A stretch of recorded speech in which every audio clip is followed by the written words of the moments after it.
Well, let's discuss this breaking news today with Paul Melly. He is a fellow at Chatham House's Africa programme. He joins us today from London. Thanks very much for being on the programme, sir. First of all, give us your initial reaction to the circumstances of Deby's death, apparently on the front lines not far from Libya. Well, the greatest doubt about the circumstances, we really don't know the details of what has happened. There's been a history of sporadic rebel incursions from Libya. Quite often the fighting has been right up in the Sahara, in the far north of Chad. But the fact that Deby himself was involved, according to these reports, involved in leading the fighting, that's something that in one level is slightly surprising, that he was in a position of such risk. And we really don't know the full details of the truth of what happened. And until the Chadian authorities release more information about that, it's really quite hard to gauge whether he was actually engaged in the fighting or the victim, if you like, of an unfortunately lucky strike, a long-range strike, a shell or a missile or whatever. We just don't have any idea of those circumstances. And there is some speculation that there's quite a lot more information to be revealed about what happened. But it is very much in Deby's character to have been engaged in coordinating the military response. He came to power through civil conflict.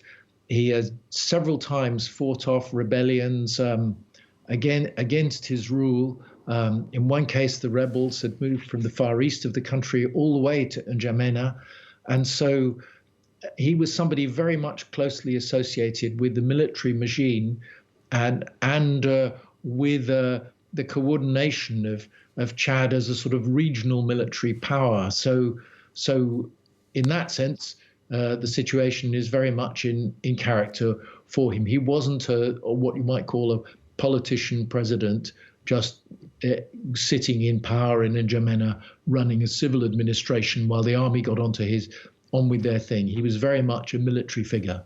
And we will go on to talk about his legacy, the long role that he served as the president of Chad. But I do want to just focus a little bit more on the circumstances of his death. As you said, we don't know how he died. We are waiting for much more information from authorities in Chad. But tell us a bit about what we know about this region where he was apparently killed. In the north of the country, we're being told there's fighting with rebels there. Who are these rebels? What's happening in this part of Chad?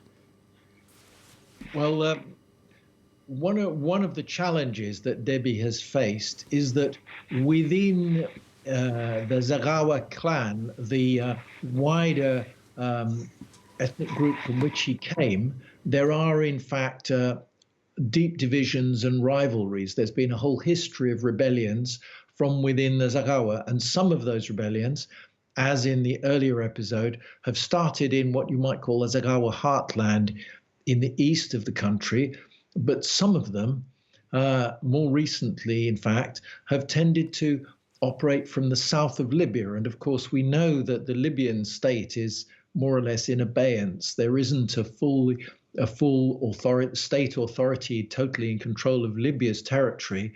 And this means that the south of Libya has become a place where armed groups or jihadists in some other cases, though this doesn't necessarily seem to have been the case in this incident, have been able to base themselves in the south of Libya, more or less untouched. And in this case, raiding over the border into northern Chad. And there have been several incidents of this kind where Libya-based rebels have, but very often, sometimes with family connections to the Zaghawa, to Deby's wider clan themselves, coming over the border and raiding into northern Chad. And the north of the country, the Tibesti region, is itself a region that has suffered from underdevelopment and instability over quite a long time. But those tensions in recent times had been, those localized tensions appeared to have been started to be resolved through a process of negotiation and discussion. So it may well be that the rebel group that he was fighting was probably one that had actually operated from a base in Libya, but essentially was Chadian. Do you think it is likely that his death will destabilise that part of Chad further? We've seen some moves within the past hour or so to clearly try and keep the situation calm. Borders are being closed, a curfew will be imposed as of tonight. But could this have a really big repercussion on the safety of Chad? Not necessarily. This could turn out to be a conflict within a range of factions associated, as it were, with the carve up of power and influence and patronage in the Chadian system at the top, and particularly from that Zaghawa background. It could be, but we just don't know at this stage. There's a small possibility of some connection to jihadist groups operating more widely in the Sahel, though that seems unlikely at the moment.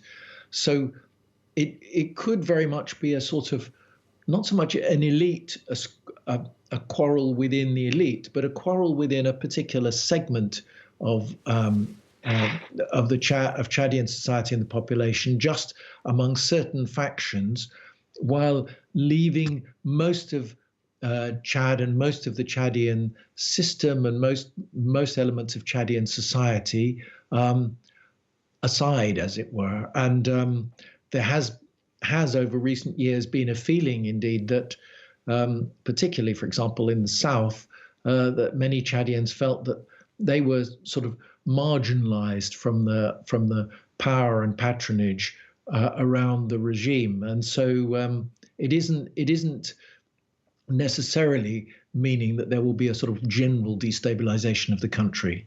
All right, Paul Malley, I want to thank you very much indeed for your analysis on France 24 today.